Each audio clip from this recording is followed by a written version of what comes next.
Hello friends, I hope you all are doing well guys. इस video में basically बात करने वाले हैं कि ऐसी कौन कौन सी चीज़ें हैं जो हमें मिस्टेक नहीं करने हैं। चाहे आप एसएससी स्टेनो का एग्ज़ाम हो, चाहे किसी भी फील्ड में स्टेनो का एग्ज़ाम हो, आपको अगर ये पता है कि हमें यहाँ क्या क्या मिस्टेक नहीं करना है, तो आप लोग बेसिकली अपना बेस्ट दे सकते हो। ठीक है, एसएससी का कोई भी एग्ज़ाम हो, आपको ये शॉर्ट हैंड के लिए है। ठीक है, चाहे एसएससी का शॉर्ट हैंड एग्ज़ाम हो, चाहे सुप्रीम कोर्ट का हो, चाहे जिस भी फील्ड में हो, चाहे हाई कोर्ट का हो, आपको ये चीज़ें ध्यान देनी है। क्या मिस्टेक हमें नहीं करना है। तो बेसिकली मैं थोड़ा सा पहले एसएससी स्टेनोग्राफर के बारे में बता देता हूँ। आपको पता है ऑलरेडी कि इसमें 100 नंबर के क्वेश्चन आते हैं इंग्लिश में, जो कि 200 मार्क्स के होते हैं, जो कि इसका 50% कवर करता है। तो आपको सबसे मेन चीज़ क्या ध्यान देना है, आपको इंग्लिश एकदम स्ट्रॉन्ग करना है। ठीक है, देयर विल बी मैथ, इसमें कोई मैथ नहीं होता है, आपको ऑलरेडी पता है, यहाँ पे कोई मैथ नहीं होता है। स्किल टेस्ट आपको ट्रांसक्रिप्शन और स्पीड एक्यूरेसी भी आपका डिसाइड करता है फाइनल सिलेक्शन। आपको शॉर्ट हैंड पे आपको फाइनल एक्यूरेसी ये ध्यान देना है। चलिए हम लोग बिना टाइम को वेस्ट करते हुए सीधा पॉइंट पे आते हैं। सबसे पहला चीज़ क्या आता है कि द 5 फैटल मिस्टेक जो हमें नहीं करना है, उसमें सबसे पहले क्या आता है, mistake number 1, delaying stenography practice unit until after CBT. यानी कंप्यूटर बेस्ड टेस्ट का आपको इंतज़ार नहीं करना है, आपको पहले से ही अपना ऑफलाइन स्टेनोग्राफर की प्रैक्टिस करना है। स्टार्टिंग में तो आपको ऑफलाइन ज़रूरी है, उसके बाद आप अपने से प्रैक्टिस कर सकते हो। तो इसमें क्योंकि आपको पता है ग्रेड डी के लिए 880 वर्ड पर मिनट होता है और सी के लिए 100 वर्ड पर मिनट होता है, तो इसमें accuracy is a very most important. तो इसके लिए आपको क्या करना है, 6 से 7 मंथ ऑलरेडी आपको पहले से प्रैक्टिस करते रहना है। ठीक है, आपको ये नहीं वेट करना है कि आप एक बार क्वालिफाई कर लो फिर आप शॉर्ट हैंड की प्रैक्टिस स्टार्ट करो। आप 3 महीने से 4 महीने ज़्यादा समय नहीं मिलता, तो शॉर्ट हैंड 3 से 4 महीने का नहीं है, लगभग 1 से 1.5 साल लग जाता है। तो इससे आपको क्या करना है, डेली आपको 1 से 1.5 घंटे प्रैक्टिस देना है। डिक्टेशन शॉर्ट हैंड लिखने के साथ साथ आपको कंप्यूटर ट्रांसक्रिप्शन करना है डे 1 से ही। इस बात का आपको ध्यान देना है। इसका सॉल्यूशन ये है, मिस्टेक ये है, सॉल्यूशन ये है। अब आते हैं हम सेकंड नंबर पे।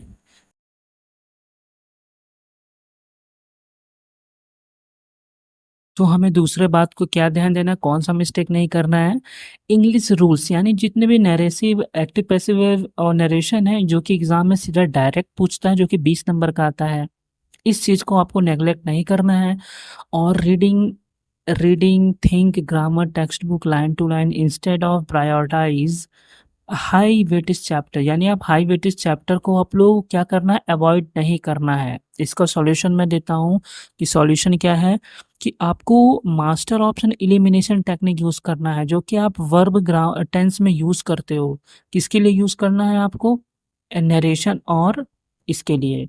ठीक है, आपको क्या ध्यान देना है, वॉइस और नरेशन पे फोकस करना है, और प्रीपोजिशन के साथ-साथ डेली वोकैब पे ध्यान देना है। इस वीडियो में आपको वीडियो वोकैबुलरी डेली सेशन मिलता है, आप लोग इसको जॉइन कर सकते हैं। ठीक है, पहला मिस्टेक ध्यान देना है, इसका सॉल्यूशन ये है, दूसरा मिस्टेक ये है, इसका सॉल्यूशन ये है। आइए तीसरा मिस्टेक जिस पे हमें ध्यान देना है कि हमें एग्ज़ाम में क्या नहीं मिस्टेक करनी है। तीसरा ये है मिस्टेक हमें क्या नहीं करना है एग्ज़ाम के दौरान, कि ब्लाइंड गेस वर्क। यानी आप एग्ज़ाम के समय बहुत सारे बच्चे क्या होते हैं कि तुक्का मार देते हैं, जिसे बोलते हैं गेस कर देते हैं बहुत सारे क्वेश्चन। आपको इग्नोर करना है, नेगेटिव मार्किंग है, क्योंकि नेगेटिव मार्किंग है, आप अगर तुक्के में कर देंगे बहुत सारे नंबर कम हो जाते हैं। लोग सोचते हैं सही आ जाएंगे लेकिन गलत हो जाते हैं। अटेम्प्टिंग 180 प्लस क्वेश्चन, रिलाइंग और इंस्टीट्यूशन और वीक 50-50 गेसेस, ये चीज़ नहीं करना है। आपको लगता है कि क्या पता ही सही हो जाए, बट ये ऐसा चीज़ नहीं है, तुक्के नहीं मारने हैं, गेस नहीं करना है। Losing 5 to 10 marks negative penalty drag over rank down हो जाते हैं, 1000 ऑफ पोजीशन नीचे हो जाते हो। तो आपको इसका सॉल्यूशन क्या है, कि strict rule only attempt question where you can logically eliminate at least 2 option, वहाँ पे आप गेस कर सकते हो। ठीक है, ये मिस्टेक आपको नहीं करना है। आइए चौथा मिस्टेक क्या देखते हैं, कि practicing only on paper book instead of digital screening. आपको केवल पेपर बुक पे नहीं ध्यान देना है, आपको डिजिटली स्क्रीन पे भी प्रैक्टिस करनी है। यानी आप कंप्यूटर पे भी प्रैक्टिस करो, क्योंकि एग्ज़ाम में आपको पता है सीबीटी ऑनलाइन होता है, तो आपको डिजिटली भी करना है और प्रॉब्लम क्या है, सॉल्व रीडिंग कॉम्प्रिहेंशन पे ध्यान देना है, close test exclusively for physical books. Impact क्या है, स्टेयरिंग एट ब्राइट स्क्रीन, लगभग 2 घंटे तक आपको एग्ज़ाम देना है तो आप इसको भी प्रैक्टिस करना है। ठीक है, आपको स्लो रीडिंग पे ध्यान देना है। ये सब चीज़ें आपको धीरे-धीरे समझ में आए, क्योंकि एग्ज़ाम में जब आप बैठते हो ना तो ये चीज़ें तब समझ में आती हैं कि आखिर हमारा क्वेश्चन कैसे छूट जाता है। अब इसके प्रॉब्लम की सॉल्यूशन के लिए मैं आपको बताता हूँ कि ऑनलाइन प्रैक्टिस करिए, टेक्स्ट बुक पे ध्यान दीजिए, चाहे आप मॉक टेस्ट करें, full length selection mock test, आप लैपटॉप, टैबलेट, आपके जो कंडीशन के लिए अपने आई कंडीशन के हिसाब से आप प्रैक्टिस करिए। इसका सॉल्यूशन ये है। ठीक है, फिर देखते हैं मिस्टेक नंबर 5 जिसे बेसिकली बच्चे ज़्यादातर करते हैं, taking mock test without error logic. यानी आप मॉक टेस्ट लगातार दिए जा रहे हो, पर आप उसको एनालिसिस नहीं कर रहे हो। आपको ये चीज़ ध्यान देना है। टेकिंग आफ्टर टेस्ट लगातार टेस्ट ही दिए जा रहे हो। Checking only the percentile, ignoring wrong answer. आप लोग रॉन्ग आंसर को इग्नोर नहीं करना है, आपको एनालिसिस करना है कि आखिर मिस्टेक हो कहाँ रहा है। Impact, repeating the exact same grammar and reasoning error every mock test. अगर आप वो मिस्टेक कर रहे हो और वही मिस्टेक आप बार बार आगे भी कर रहे हो तो इसका मतलब आप एनालिसिस नहीं कर रहे हो। मिस्टेक करने के बाद आप उस पर ध्यान दो, उसके बाद आप उस पर सुधार करो। इसका सॉल्यूशन ये है, analysis 1:1 analysis rule, 2 hour mock test, 2 hour analysis. ठीक है, 1:1, 2 घंटे एग्ज़ाम दो और 2 घंटे, चाहे आप एग्ज़ाम के तुरंत बाद तो आप नहीं दे सकते, मॉक टेस्ट के तुरंत बाद आप गैप लेके उसके बाद आप एनालिसिस करो 2 घंटे। मेंटेन एरर लॉग नोटबुक, और एक आप इसके लिए एक अलग से इसका नोटबुक बना लो, जिससे क्या होगा कि आप अपने मिस्टेक यहाँ लिख दोगे, उसके बाद आप इसको पर्टिकुलर रिवाइज करते रहो ताकि आगे चल के मिस्टेक ना हो।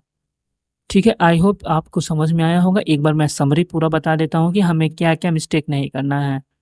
ठीक है, और उससे पहले मैं आपको बता दूँ क्विक प्लान एक्शन क्या करना है समरी के लिए। आपको पता है कि 100 नंबर इंग्लिश पूछे जाते हैं, जो कि आपको 1 घंटा मिलेगा, 60 मिनट।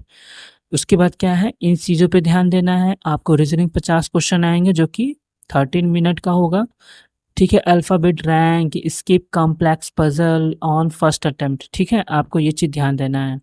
आपको जिसमें लगता है कि टाइम ज़्यादा लगा, आप उसको स्किप करके अगला करो। अब 50 क्वेश्चन आपको जीएस पूछता है, आपको इन चीज़ों पे ध्यान देना है। लास्ट का 6 से 8 मंथ का करंट अफेयर भी ध्यान देना है, क्योंकि करंट अफेयर ज़्यादा आ रहा है इस समय। शॉर्ट हैंड स्किल आपको डेली 1 घंटे के साथ-साथ ट्रांसक्रिप्शन प्रैक्टिस करना है। आई होप आपको समझ में आया होगा। ठीक है, हाई परफॉर्मेंस एक्सक्लूसिव ब्लूप्रिंट है ये पीडीएफ, आपको चाहे तो ये ग्रुप में प्रोवाइड करा दूँगा, आप इसको अच्छे से प्रैक्टिस करिए। ठीक है, आई होप आपको चीज़ें समझ में आई होंगी। Thanks for watching this video. तब तक नमस्कार, टेक केयर, बाय बाय, जय हिंद, जय भारत।